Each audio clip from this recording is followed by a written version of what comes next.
ni ku isaha y'isa munani zirenze iminota ine muri studio za Radio Nyagatare 95.5 FM stereo ndetse no kuri washatu akadomo Arabia akadomo CEO akadomo rwa ukajya hari amaradiyo yose ya Arabia ugahitamo Radio Nyagatare ukagenda utwumva nta nkomyi. Twizera ko umeze neza cyane. Ni ku isaha rero y'ikiganiro tumenye isi.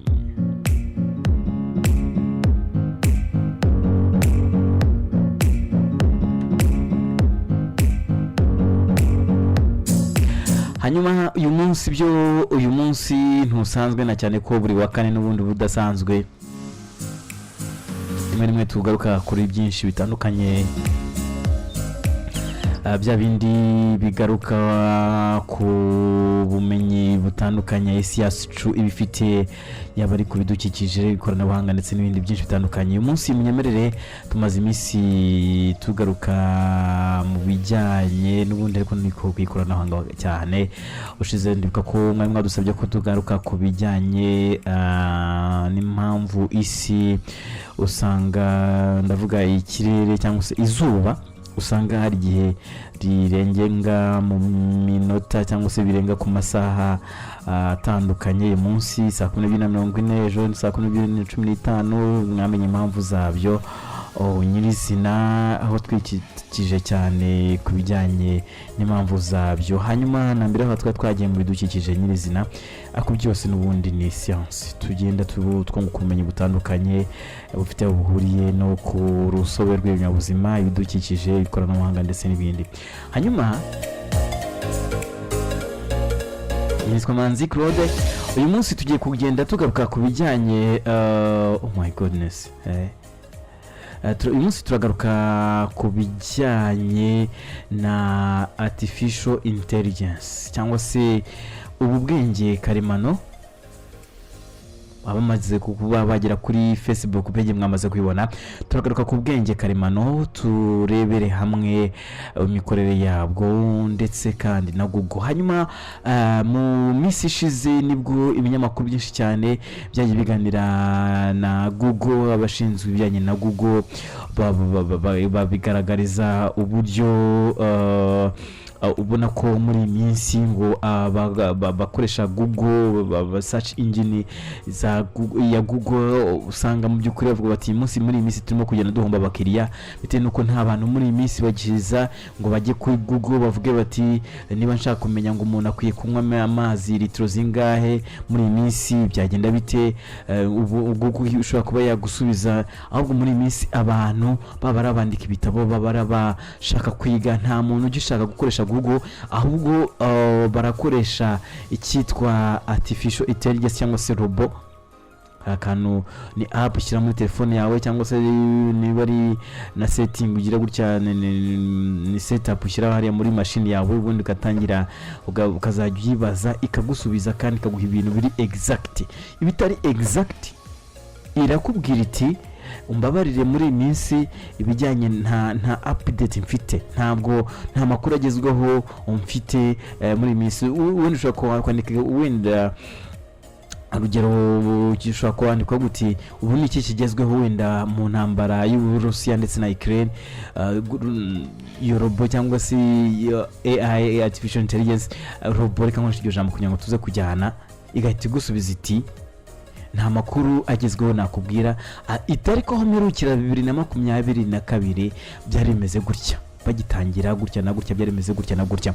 Rero ugasanga muri minsi nyine aho kugira ngo abantu benshi twibezing cyangwa so tubaze Google tubaze ibiki byose se comforting imeze gutya mfite nko imirwaye gutya na byagenda bite, usanga muri minsi abantu benshi mu bahanga bagenda bakoresha ubumenyi butandukanye bagenda bifashisha artificial intelligence bagenda kugira ngo ugende wunguka mu buryo bugiye butandukanye.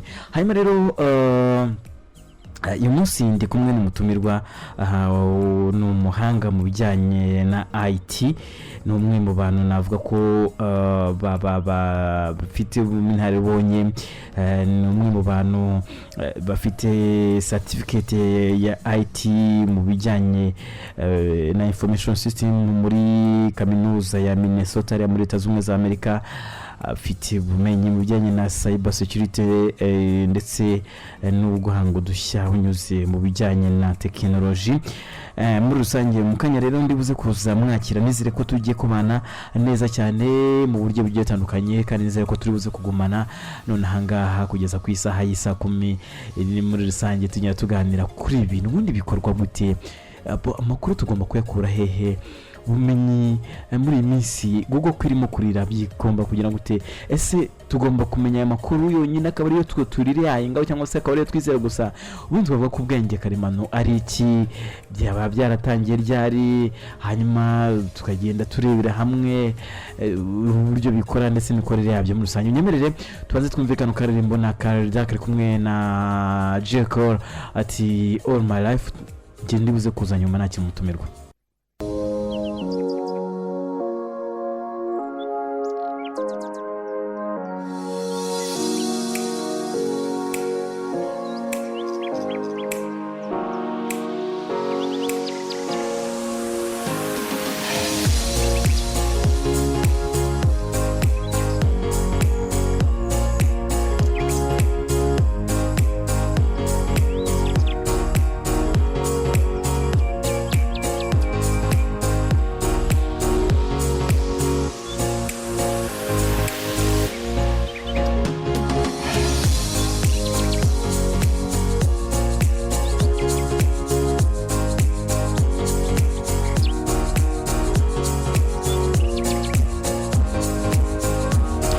Hanyuma wumvaga indirimbo nziza cyane, indirimbo yo witwa Lidro kari kumwe n'uwitwa J.Cole ati all my life. Ni ku isaha y'isa 8 zirenze iminota 14 muri studio za Radio Nyagatare. Twizera ko umeze neza mu bice bitandukanye murimo. Hanyuma ndimo kubivuga ko mu kanya ndibuze kuza mbakira ku murongo wa telefone tuganire ko kandi noneho rika mbanze nyure hano, mbanze nakire mutumirwa wacu turi kumwe ku murongo wa telefone nkuko nabivugaga mu kanya. Rero mvuga ko hari umutumirwa wacu tugiye kuganira ku bijyanye n'imikorere ya robo muri rusange n'ubwenge karemano ndetse n'ibindi bigiye bitandukanye. Hanyuma nakubwira ko yitwa Niyonagize Aime, n'umwe mu bantu navugaga ko afite certificate yakuye mu bijyanye na IT cyangwa information technology muri kaminuza ya Minnesota ya muri Leta Zunze Ubumwe za Amerika. Ibindi turubuze kuba tugenda tubiganira nyirizina. Hanyuma Emereka tukwakire muri studio za Radio Nyagatare. Murakoze cyane, ndashimiye. Muraho neza ariko ubundi murakomeye. Nyagatare umeze neza? Tumeze neza cyane. Yego. Amata niko bambiye. Bana amatara hari menshi cyane. Yego. Hanyuma reka tuganire noneho ku bijyanye n'ibingibi twaganiraga mu kanya. Mvuga ko turuze kuba tugenda tubisobanukirwa nyirizina tuganira ku mikorere y'ubwenge karemano cyangwa se artificial intelligence. Ubundi baduteze amatwi none ahangaha nibo byo bakwibaza, ubundi ubwenge karemano twavuga ko ari iki, mikorere yabwo byaturutse ku cyo gitekerezo niba mubifite, ariko ntabwo navuga ngo niba mubizi ariko ndabizi ko mubizi. Urakoze cyane, ndabashimiye ikaze mu mpaye. Ubundi artificial intelligence mu Kinyarwanda nicyo twita ubwenge bw'ubukorano. Ntabwo ari ubwenge karemano, ni ubwenge bw'ubukorano. Ubwenge bw'ubukorano, yego. Amagambo make rero, ikoranabuhanga ryigana ubwenge bw'abantu, hanyuma bishyirwa mu mashini yateguwe gutekereza nk'abantu no kwigana ibikorwa byabo. Bikoreshwa kandi zikanategekwa n'abantu kandi zigakorwa n'abantu kuko ni abantu bazikora. Izi mashini rero zitandukanye na mudasobwa zisanzwe, ariko zigakoreshwa mu marobo, zigakoreshwa mu masisiteme agiye atandukanye, ariko zitozwa imico imeze nk'iy'abantu mu bijyanye no kwiga gukemura ibibazo by'abantu binyuze mu magambo cyangwa se mu bikorwa bigiye bitandukanye binyuranye, nicyo twita machine learning, bakoresheje icyo twita models na algorithms. Rero barazitraininga bakazigisha ibyo gukora, hanyuma bamara kuzigisha hanyuma zikaba zakemura zikanasubiza ibibazo bigiye bikomeye. Harimo n'ibyo twagiye tubona nk'amarobo, tukabona amasisiteme agiye atandukanye, yenda dushobora kuza kwivugaho iyo bakunze kuba bazi niyo bita ChatGPT. Rero ijambo AI ryakoreshejwe bwa mbere mu kigo cyitwa Dartmouth, muri ya Dartmouth College mu 1956. Ni muri Hanover muri Leta Zunze Ubumwe za Amerika. Byatangijwe rero n'itsinda ry'abashakashatsi bari mu bo bita Marvin Minsky n'abandi bagiye batandukanye. Bararebaga bakavuga bati ariko bizeraga cyane ko ikoranabuhanga rishobora gukoreshwa rikagira ubwenge nk'ubw'abantu. Icyo bifuzaga gukora mbere na mbere byari ugusobanukirwa uko imitekerereze ya muntu ikorwa, ndetse no kwisanisha n'ibikorwa by'abantu bakora, icyo bita symbolic reasoning. Rero bagakoresha izo mashini mu gukemura ibibazo bigiye bitandukanye. Nibwo byaje kugenda bikemuka. Uretse 2022 ChatGPT ije, nibwo abantu bamenye ko ubwenge bw'ubukorano buriho. Icyo bita AI, nibwo abantu bamenye. Ariko kuva icyo gihe no muri iyo myaka ubwo bwenge bwari buriho, ariko bwari butaratera imbere ugereranyije n'ubu ngubu. Yego. Hanyuma ingiye cyo nibaza tuvuge kushyiramo wenda ukabuti wenda kapitali y'u Rwanda ni iyihe, kikahita kigusubiza mu masogonda makeya. Nakwibaza ni ubundi bafata data zose cyangwa se bafata amakuru yose bakayinjiza muri ubwo bwenge, harya mubwiye ko ari ubukorano. Yego, muri iyo robo, reka nkoresha iyo ubwo dushaze twavuga ko ari robo. Yego, nibyo bukorano. Yego, bagafata amakuru yose bakayirundanya, kuko ni uvuga uti wenda ni gute nakwivura indwara ingiyi n'ibiki byose ko biti gusubiza. Na makuru yose barundanya cyangwa n'uburyo bundi nyine nk'ubwo n'ubwenge nyine kare n'ubwo bukorano nko bamubwiraga. Hari icyo twita machine learning. Abantu benshi cyane ntago basobanukiwe bari muri industry cyangwa se mu bintu bijyanye na technology, ariko ni uburyo bakoresha icyo bita model.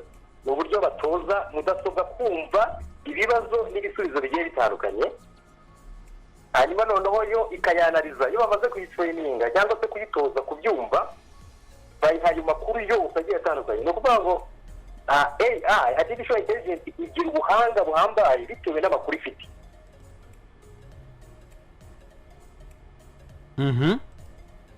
Igira ubuhanga buhambaye bitewe n'amakuru ifite. Rero iba trained, igahabwa amakuru hakoresheje icyo bita models na algorithms. Hanyuma ayo makuru ashobora kuba ari ku masystem agiye atandukanye, cyangwa se ayo bayihaye bigiye bitandukanye, hanyuma ikayumva. Wowe wajya kuyibaza ikibazo ikahita igusubiza mu buryo bwihuse cyane. Yego. Hanyuma mbwiye ko bayitraininga bagendeye kuki? Ndavuga wenda ku bumenyi mu ndimi zitandukanye, ko nabonye wayibaza mu Cyongereza, wayibaza mu Gifaransa ishobora kugusubiza. Ni ukuvuga ubundi ChatGPT yenda reka ariyo mvugaho, kuko hari n'izindi artificial intelligence zigiye zihari nka Gemini ya Google. Iyo ChatGPT yatanzwe cyangwa se yakozwe n'ikigo bita OpenAI. ChatGPT rero yatojwe mu ndimi nyinshi zigiye zitandukanye, ntabwo ndi kwibuka umubare wazo. Uburyo ushobora kuyibaza ikibazo mu rurimi yenda nk'Ikinyarwanda. Ubu ngubu uretse ikigo kiri mu Rwanda kiri gukora ku bijyanye na artificial intelligence cyitwa Digital Umuganda, kiri gufata amakuru ari mu Kinyarwanda hanyuma ikayatraininga kugira ngo AI yumve mu myaka igiye kuzaza, mu myaka itaha, abantu bazajya bajya muri AI cyangwa se muri chatbot bandikemo bakoresheje Ikinyarwanda, babona amakuru agiye atandukanye mu rurimi rw'Ikinyarwanda, mu Giswahili, mu Gishinwa, mu ndimi zigiye zitandukanye. Rero itozwa muri izo ndimi zigiye zitandukanye, ikazumva, hanyuma ururimi ruyibajijemo akaba ari rwigusubiza. yego. hanyuma nako nabonye ubwo tugiye ku kibazo noneho nyirizina cyacu ubwo reka turebe wa mugani ku bijyanye na Google wa mugani mbere yo kujya tubyinjiremo cyane twongere tunarebe n'imikorere ya Google. Iyo tufashe wenda imikorere ya Google, imikorere ya uko tubona Google natwe tuyibaza mu Kinyarwanda, mu Cyongereza, mu rurimi rwo rwose Google igahita gusubiza, nabwo ko ibintu biri efficiency cyangwa se biri tuvuge biri efficient, tuvuge muri make ikintu gikora neza kurushaho ikinini kihe mu buryo twavuga ko bujyana n'ukuri kwabyo. Tuvuge Google ushobora kwibaza wenda ikintu bitewe n'amakuru menshi cyane bifite igahita gusubiza, twavuga ko mu by'ukuri wenda n'iyo chat GPT cyangwa se artificial intelligence twavuga mu kanya bitandukaniye he mu mikorere yabyo mu bijyanye n'ukuri kuriho muri rusange? urakoze cyane.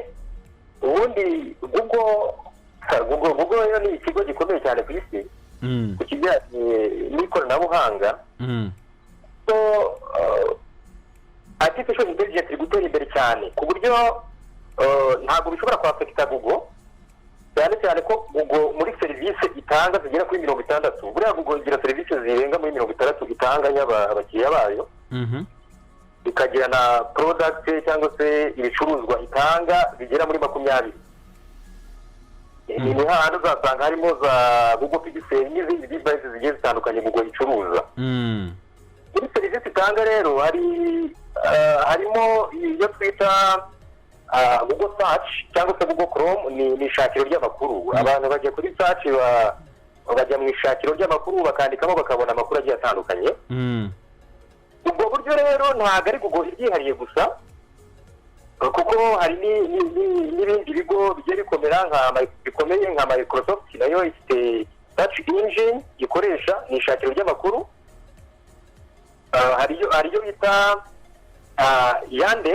Yandex ikoreshwa muri Aziya cyane cyane mu Burusiya, no bita Baidu ikoreshwa cyane cyane mu Bushinwa, ndetse na DuckDuckGo n'izindi zigiye zitandukanye. Yego, ni amashakiro y'amakuru abantu bajyaho bagashaka amakuru, hanyuma nicyo twita search engine. Yego.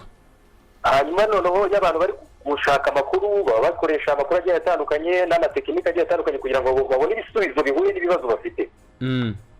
Search engine rero ikintu yo ikora ireba ku zindi mbuga zose, hanyuma ikareba ufite amakuru ahwanye n'ibyo ushaka, igahita yakuzanira kuri page aho uhita ubibona mu gihe gito cyane. Yego.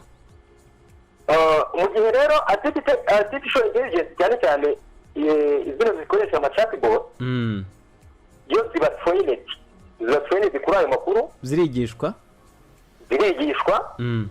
bamara kwigishwa noneho zigatanga ibisubizo bihuye n'ibibazo wowe uri kuyibaza, itarinze gukora nk'uko search engine cyangwa nk'imbuga zikoreshwa mu gushakisha amakuru zikora. Muri make wenda mu magambo make bivuze ko Google yo irabanza igakora reference, yego, ikajya ku zindi mbuga igashaka ikajya kureba ko yego igahita gusubiza mu buryo mw'ubwo ngubwo.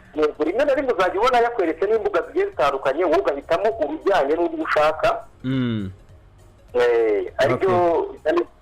Aribyo cyane cyane dukunze kuvuga ngo iyo uri gushaka amakuru ureba urubuga rusa nkaho rwizewe, kuko imbuga zo nyinshi cyane ariko hari izizewe ushobora gusangaho amakuru yizewe ashobora kuba yakugirira umumaro. Ariko yego, ariko niho gato ikintu ikora yo iratozwa igahabwa amakuru hanyuma igasubiza ikurikije ayo makuru yahawe. Uko yo ikora. Yego. Hanyuma reka tujye wenda ku bijyanye n'imikorere y'ibi byombi, ko mbona yaba ari Google ikoresha internet n'iyi AI nayo ikoresha internet, twavuga ko muri rusange nta internet ibi byose nta na kimwe twageraho. Ni ukuvuga ngo nta internet nta na kimwe cyakorwa. Nicyo gihe navuga, kuko hari icyo bita internet bundles zitendera accessing content cyangwa se kubona amakuru ari kuri murandasi. rero nta interinete nta n'amakuru ushobora kuba wabona. noneho urakoze kubimbwa none ko ejo bundi narimo kugenda nsoma ibinyamakuru byinshi cyane aho abakozi ba Google bagaragaza cyangwa se Google wenda baba ariyo yavuze birashoboka ko rero wa mugani ariyo yagaragaje iki kibazo igaragaza ko muri minsi barimo guhomba abakiriya bitewe nuko benshi bagannye iyi AI cyangwa se iyi chat GPT tubaza amakuru menshi agiye atandukanye bavuga ko barimo guhomba ubundi Google yakagombye kuba irimo kurira gutya. Mu by'ukuri Google kugeza ubu mu mwaka ushize yari ifite abakozi barenga 139,900 akaba aribo bayifashaga mu gutanga serivisi zigiye zitandukanye. Muri izo serivisi nababwiye Google itanga zirenga 60 na product 20 zigiye zitandukanye itanga. Ariko aho haziye buno bwenge bw'ubukorano artificial intelligence ibintu byagiye bihinduka. Ibyo abantu bakoreshaga muri Google bakoraga n'intoki amarugo arabikora. Noneho bakareba rero ko abakozi bahari n'ayo marugo ahari basanga baba bari guhomba cyane. Rero icyo navuga ntago Google n'ubwenda ubundi umuyobozi wa Google yatangaje ko muri uyu mwaka wa 2024 n'indi myaka ishobora kuzaza ushobora kuzatakaza abakozi bagenda mu 30,000. Yego bitewe na serivisi Google iri kugenda itanga. Birahangayikishije cyane ariko Google ikigo gikomeye ntabwo ushobora kwihangayikisha kuko serivisi itanga iri gushyiramo ubundi bwenge karemano nako buno bwenge bw'ubukorano kugira ngo itaza gutakaza umwimerere wayo cyangwa se itaza gutakaza abakiriya yari ifite kuri izo serivisi yatangaza. Urugero Google mu mashakiro yayo naho yashyizemo buno bwenge bw'ubukorano ku buryo umuntu atazajya asaba kugira ngo ajye kujya kuri chat GPT cyangwa izindi ngo arebeho amakuru. Bari kugira ngo isoko bataritakaza. Urugero nko kuri email ntabwo bikiri ngombwa kugira ngo usubize abantu wanditse byinshi oya, ahubwo ukoresha AI. ubwo ifitemo AI ikoresha hanyuma ukayifurikayinga ako kanya byasabye igihe kirekire. Bivuze ko aho batubaza bati niba ufite ikibazo ku bijyanye na support ku bijyanye no gucreatinga cyangwa se gushyiraho email twandikire kuri iyi ngiyi, bivuze ko tuba ducata na robo. Yego ni ukuvuga ngo biri kugenda bitera imbere cyane kuko ngubu aho twavuga yenda nk'amaroboti cyangwa se automation system. Ubwo rero iri gukoresha iyo bita Gemini. Iyo Gemini iri gukoresha rero niyo iri gushyira muri zino serivisi zayo. Urugero ubu ngubu ubwo Gemini ni iki? Gemini ni artificial intelligence yakozwe na Google. Yego kugira ngo rero ifashe abakiriya bayo kubona serivisi nziza kandi zihuse. Ubu ikintu gitangaje ubu nka Google ifite serivisi nka Google Docs cyangwa se Google Sheet.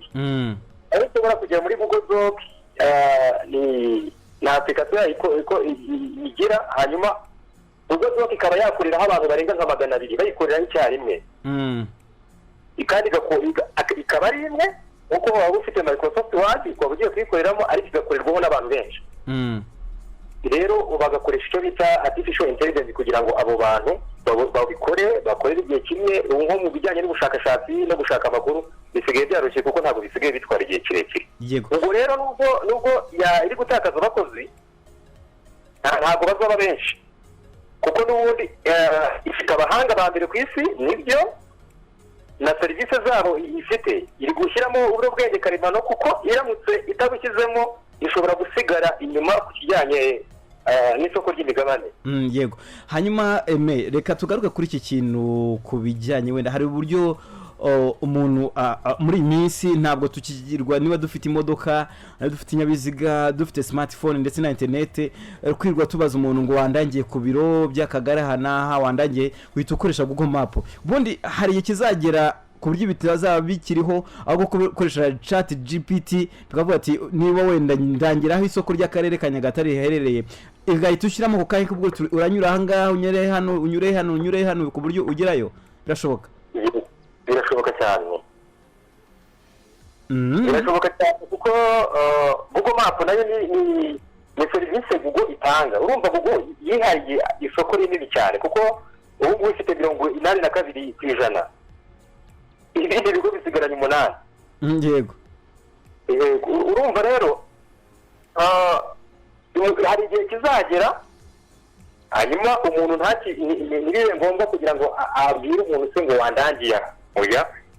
Ubu abantu bakoraga ibyo bintu urumva ntabwo bazajya babikora. Umuntu azajya ajya kuri Google cyangwa se n'izindi sisiteme z'ubwenge karemano zizakorwa kuko umunsi ku munsi ikoranabuhanga rigenda ritera imbere kandi rigahindura imikorere.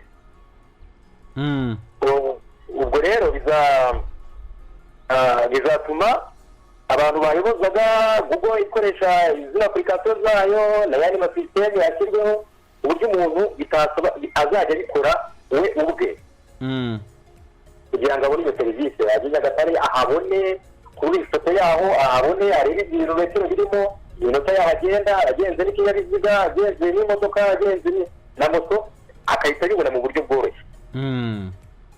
Ibi rero ni nako no mu zindi mbuga zishakishirizwaho amakuru nazo ziri kubikora nk'uko nabibabwiye nka Microsoft ikoresha Microsoft Edge ariko yo ikaba irimo ubwenge bukorano bwitwa Copilot. Ikindi kandi noneho Microsoft nayo ntabwo iri gusigara inyuma, iri kuvuga ngo iremerera abantu bafite smartphone cyangwa se telefoni nini gukoresha buno bwenge karemano bwa chat GPT version 4. Yo ikwemerera gusakisha ikaguha n'amafoto aho iyo twari dusanzwe dukoresha ni verisiyo ya 3 iyo iguha amakuru gusa uyibajije ariko iya 4 yo iguha amafoto, iguha n'amafoto, iguha ibintu byose ukeneye. Yego akora Microsoft ikohereza abayigana baba bayikoresha muri telefoni bakayikoresha ku buntu bakabona ayo makuru. Rero uri kumva ko ubwenge bw'ubukorano buri gutera imbere cyane bukoroshya akazi bukihutisha akazi ariko kandi nubwo abantu nabwo bari kubitakarizamo akazi ariko hari icyo basabwa. Yego iki basabwa ikintu basabwa rero ni ukudasigara inyuma. Yego kudasigara inyuma mu ikoranabuhanga. Hari igihe ikoranabuhanga yarije urabona ntabwo abantu batangiye bakoresha imashini bahonda inyuguti kugira ngo babone amagambo yinjira muri mudasobwa. Ubu bigezaho mudasobwa umuntu ayitwara mu ntoki, bigezaho umuntu acana amatara akoresheje telefoni ye atari mu rugo. Gisigaye aho abantu bakoresha bareba mu rugi cyangwa se bakoresha ijisho bagakingura inzugi. Ibyo ni ikoranabuhanga rero ntabwo risigariye, ntabwo riba out of date cyangwa se ntabwo riva ku gihe mu Kinyarwanda. Yego abantu basabwa rero ariko mbere yuko wa mugani wenda tugera ku cyo basabwa wenda uraza kubigarukaho nyuma, reka turebe nk'abantu baba IT twavuga ko AI ari mbi ku bantu bazikoresha mu bijyanye n'ubushakashatsi. Tuvuge umunyeshuri arimo kwandika igitabo aratanga reference akoresheje AI, niba ari n'abandi bakora ubushakashatsi twavuga ko ibi AI cyangwa se ubwenge harya bw'ubukorano cyaba ari ikintu kibi kugikoresha mu bijyanye n'ubushakashatsi cyane rwose. Ariko mbere yo kubyemeza neza twabyemera nk'uko twajyaga twemera iyi Google, twajyaga tuvuga tuti wenda hariho abahanga babivuzeho mbere ye gatoya bavuga batanga reference ibi n'ibi nk'uko wandika igitabo nyine nk'uko nanjye na cyangwa nawe cyanditse ukagishyira hari ukazatanga reference. Tubavuga ko mu by'ukuri AI ariyo iri precise cyangwa se yizewe kurusha iyi Google twari dusanzwe dukoresha cyangwa se n'ahandi mashakiro. Ni ukuvuga ngo ubu ngubu tugeze mu cyiciro cya kabiri cya artificial intelligence. Kugeza ubu ngubu amakuru AI cyangwa se cyane chatbot zitanga ntabwo twari twayizera 100%. Kuko bacyafite amakuru iri guhabwa kugira ngo ibanze iyamenye hanyuma noneho ibone kugira ngo itange reference yizewe. kugeza ubu ntabwo ijana ku ijana amakuru asangwa na artificial intelligence cyane cyane no chatbot aho wandika ikaguha amakuru ukeneye angana n'ijana ku ijana. Ikintu gikenewe cyane cyane ku bashakashatsi ni iki cyangwa se nk'uko wari uri kubimbaza. Yego. Ikintu cya mbere ni icyo bita fact checking, ni ukubanza kumenya ese ubundi mbere yo gushaka amakuru akabanza kumenya amakuru akeneye mbere yo gukoresha AI igufasha kugira ngo ubone guideline, umurongo ngenderwaho kugira ngo ubone ayo makuru, yego, ariko hari igihe itaguha amakuru yuzuye. Biba bisaba rero kugira ngo ugire critical analysis, critical thinking, utekereze cyane kuri ayo makuru kugira ngo uze gutanga reference abantu bashobora kwizera. Niyo mpamvu iracyari gutera imbere, yego, ariko ikintu imbuga cyangwa search engine iri kuyirusha nuko hari ibigo bizwi bashobora kuguha reference ukahita uyibona bakaguha amakuru akaba yizewe. Ariko nubwo ChatGPT n'ayandi ama AI ahari atanga amakuru ushobora gukora nka reference, ariko ntabwo byari byizewe ijana ku ijana, ariko reference yayo nabwo iba yizewe mu makuru yamaze guhugurwamo. Yego. nk'abahiti rero icyo navuga, abahiti bamwe na bamwe nabwo bari kugenda bava mu kazi. Yego. Nubwo musetse mumbabarira ariko biranababaje ku rundi ruhande, ariko nyine n'isi tugezemo. Yego. Ariko ntabwo bibabaje kuko nubwo turi kuvuga hari ingaruka zayo mbi, hari n'ibyiza. Ubu aba IT ni ukuvuga ngo umu IT wiraye akaba yarize IT akaba yarahuguwe, ariko yarangiza akituriza akaba afite ubwo bumenyi gusa akiyicarira. Nyuma y'umwaka umwe usanga bya bintu yize byabaye out of date. Ni cya kintu navuga ngo icyo asabwa no kugira ngo yihugure umunsi ku munsi, afate ubumenyi yari afite, yihugure n'aho ikoranabuhanga rigeze, ari nabyo n'abandi bantu basabwa. Ariko kugeza ubu ngubu nka artificial intelligence nko gukora ama website, gukora ama porogaramu agiye atandukanye, ujyamo ukayibaza ikaguha amakode, icyo twita source code ku ba developers cyangwa se ku bantu bakora imbuga zigiye zitandukanye, zaba izo muri telefoni cyangwa imbuga zo kuri murandasi, ari gukorera bidasabye ngo undi muntu abigukorera. Ariko ikintu usabwa, kuko ntabwo ari buri muntu wese ushobora kubikora, hari ubumenyi bw'ibanze usabwa kuba ufite kugira ngo n'ubundi ugire ubwo bushobozi bwo kuba wakikorera urubuga, wakikorera website umuntu aba akeneye. Abahise nubwo bamwe bazabura akazi, ariko si bose. Ntabwo ari bose abazakomeza kugira akazi, ni bamwe batajya bava ku gihe, bagumana bareba ikoranabuhanga aho rigeze bakajyana naryo. Ikoranabuhanga rigeze ku bijyanye n'ibidukikije bakaba bafite ubumenyi bijyanye nabwo, ibijyanye n'ubuhinzi ntibasigare inyuma. Hanyuma ku kijyanye n'abanyeshuri bakora reference, yego, ku banyeshuri biga muri segonderi wenda no muri kaminuza bandika ibitabo, bakora ubushakashatsi, yego, ibintu nk'ibyo ngibyo. Gukora reference bakoresheje ama AI nta kintu bitwaye, ugereranyije aho ikoranabuhanga rigeze n'ubushakashatsi ahantu bugaragaza n'icyo bugaragaza. Ariko nko ku bana bari hasi muri primaire, muri secondaire, hari icyo basabwa cyane cyane ibigo byaba bitanga amahugurwa, byaba ibigo bitanga uburezi mu bijyanye na curriculum cyangwa se mu bijyanye n'amasomo batanga, baritonda cyane kugira ngo bitafectinga. Urumva hari ikintu cyisa nkaho kigabanuka ikijyanye na critical thinking ku mitekerereze y'umunyeshuri.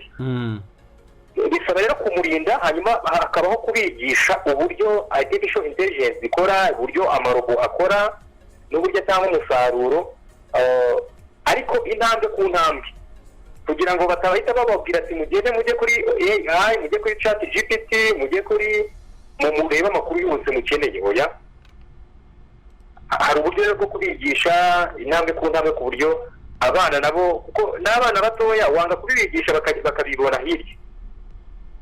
Niyo mpamvu ku kijyanye n'abana cyangwa se abanyeshuri dusaba cyane cyane abarezi cyangwa se ababyeyi guha umwanya abana babo, bakabatega amatwi, bakababaza ibyo babonye, bakababaza ibyo bumvise, hanyuma bakabafasha muri uwo murongo kugira ngo ikoranabuhanga ritabafekita ariko kandi ribagirire umumaro. Yego. hanyuma ndumva byose nyuzwe n'ibyo nashaka kukubaza bindi ndumva bikubiyemo ariko kandi hari butumwa washaka gutanga uvuga uti abanyarwanda baduteze amatwi bose muri rusange si n'abanyarwanda gusa kuko n'abagande baduteze amatwi nabo barahari benshi cyane ubundi ndetse n'abandi baduteze amatwi ni benshi cyane abanyarwanda barundi ndetse n'abandi bose bakoresha ikinyarwanda dukwiye dukora gute turasabwa iki nk'abaduteze amatwi bose muri rusange nanjye ndi mu turasabwa iki abakoresha iyi AI cyangwa se artificial intelligence hari ikintu urakoze cyane hari ikintu navuga ndetse nanasaba abantu benshi cyane bafite impungenge zo kubura akazi ariko rwose nagira ngo bamare impungenge y'uko yego birashoboka ariko nanone si byo kuko nta ikintu basabwa cyane cyangwa nabasaba ni ukugira ngo batirara niba umuntu afite ubumenyi ahora yihugura umunsi ku munsi ajyane n'ikoranabuhanga ahantu rigeze yitabira amahugurwa atangwa agiye atandukanye cyane cyane dushimira hari ibigo mu Rwanda bitangiye kujya bitanga amahugurwa mu kinyarwanda ku buryo abantu badasobanukiwe n'indimi yenda mpuzamahanga cyangwa se n'indimi zigiye zitandukanye bashobora kwihugura no guhugurwa mu rurimi bumvamo ikinyarwanda n'izindi ndimi zigiye zitandukanye icyo nasaba rero umukozi uwo ari we wese yaba ufite akazi yaba uzagira akazi uzabona akazi yaba uwikorera ikintu namusaba ni ukugira ngo ahore yihugura ku kijyanye n'ubumenyi bw'ikoranabuhanga umunsi ku munsi hanyuma niba atabufite ubwo bumenyi asabe ababufite bamufashe kugira ngo asobanukirwe kuko ntabwo nagira ntakibuze mu myaka iri imbere urabona hari ubucuruzi bwo kuri murandasi icyo bita e-commerce yego uri gutera imbere aho umuntu ajyaho agakora icyo bita order agasaba serivisi bakayimuha akishyura bakamuzanira ibyo yaguze cyangwa se hari n'ibigo bitanga icyo bita delivery bakabikuzanira ibyo bintu rero bituma akazi gashobora kubura yego ariko nanone hakenewe ko abantu bakora muri izo domeni yabo ubucuruzi abikorera bahora bihugura nk'uko nari kubivuga bajyana n'ikoranabuhanga ahantu rigeze banarikoresha mu kazi kabo ka buri munsi kuko mu minsi iri imbere umukozi usobanukiwe n'imikorere y'ikoranabuhanga cyane cyane artificial intelligence aba bantu nibo bantu bazaba bari mu myanya y'akazi yego rero abantu bafite akazi cyangwa se bazabona akazi cyane ni abafite ubumenyi mu gukoresha mudasobwa ese wa mugani tugenda tugana ku musozo iyi AI twavugaga ubwenge karemano cyangwa se zira amarobo n'ibindi twavugagaho byose bishamikiyeho birashoboka yuko hari igihe kizagera wenda tuvuge nabyo bikazajya bikoreshwa mu buryo bwo guhakinga imwe igahakinga indi ni ukuvuga ngo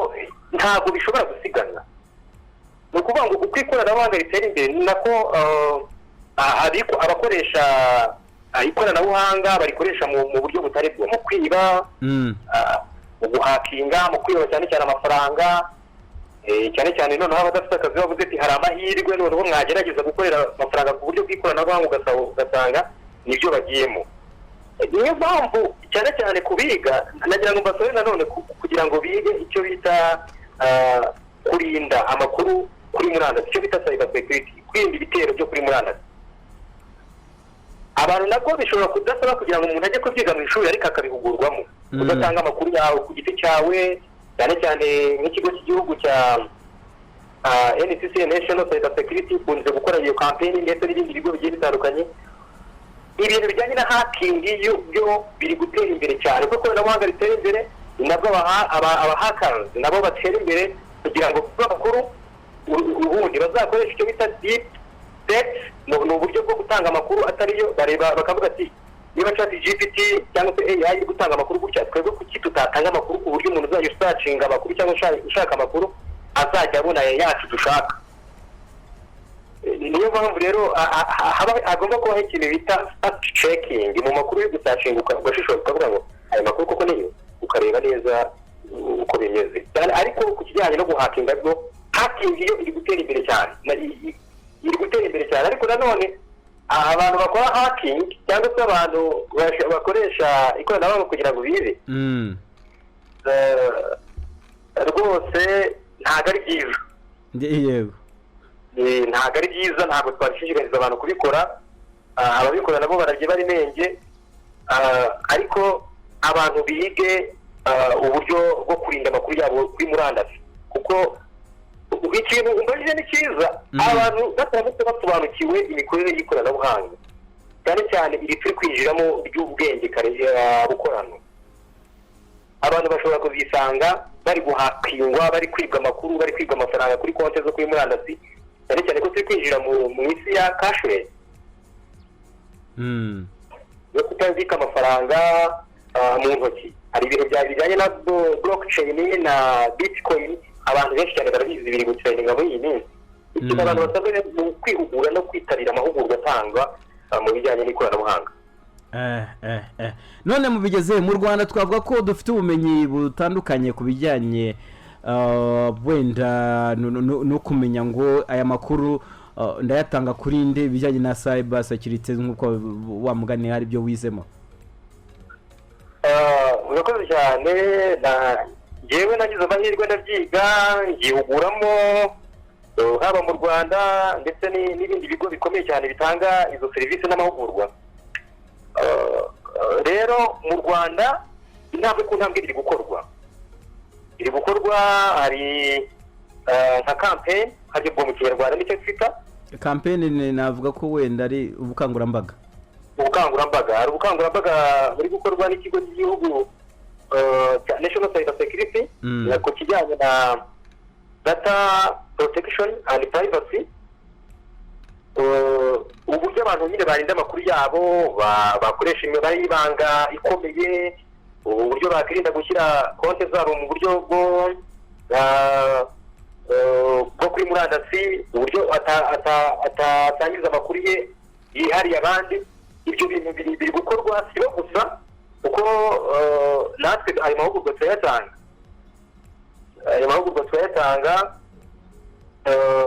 Mu Rwanda biri gutera imbere, duhereye nko kuri icyo kigo Digital Umuganda kiri gutanga ayo mahugurwa. Minisiteri y'Ikoranabuhanga na Innovation yazanye new policy ya artificial intelligence, nayo igiye gukoreshwa. Ni uburyo bwiza mu Rwanda ikoranabuhanga riri kugenda ritera imbere. Turi gukoresha amarobotics, turi gukoresha software ku muhanda mu rwego rwo kugira ngo ibintu bijyanye n'ibinyabiziga mbese ikoranabuhanga mu Rwanda riri kugenda ritera imbere. Imodoka zitwara ziri kujya ziza mu Rwanda, zatangiye gukoreshwa zitwara. Iyi modoka za self driving cars cyangwa se imodoka za automatique mu Rwanda zirahari, abantu barazifite. Yego. Ubwo rero ikoranabuhanga zikoreshejwe ni ikoranabuhanga rya artificial intelligence cyangwa se ubwenge bw'ubukorano. Rero mu Rwanda biri gutera imbere, ariko dusaba abantu kutirara, ahubwo kwitabira amahugurwa batanga, niba ari forum cyangwa se inama ihari ibijyanye n'ikoranabuhanga, abantu bakitabira bagasobanukirwa bakamenya imikorere y'ikoranabuhanga. Reka tugushimire cyane. Namwe ndabashimiye cyane kuko uyu mwanya mwaduhaye. Mu by'ukuri kugira ngo dutange ibitekerezo n'uyu musanzu muri uyu mwanya, ndabashimiye. Yego yitwa Niyonagizeme, akaba ari umwe mu bahanga mu bijyanye na information technology. Twaganiraga ku bijyanye n'imikorere ya artificial intelligence, ndetse kandi navuga ko ari ubwenge bw'ubukorano, ndetse kandi n'uburyo internet irimo kugenda itera imbere, ko kandi tubijyanisha n'imikorere yabyo n'uburyo dushaka kuba twabibyaza umusaruro mwiza. Hanyuma reka nkubwire ngo ukomeze kugira umunsi mwiza. Yego. Hanyuma ngaye nguko rero nizere ko mumaze gusobanukirwa byinshi cyane ku bijyanye nabyo. Munyemerere dufate akaruhuko tuze kuza mu kanya dukomeza n'ikiganiro. Ndiracyari Manzi Claude.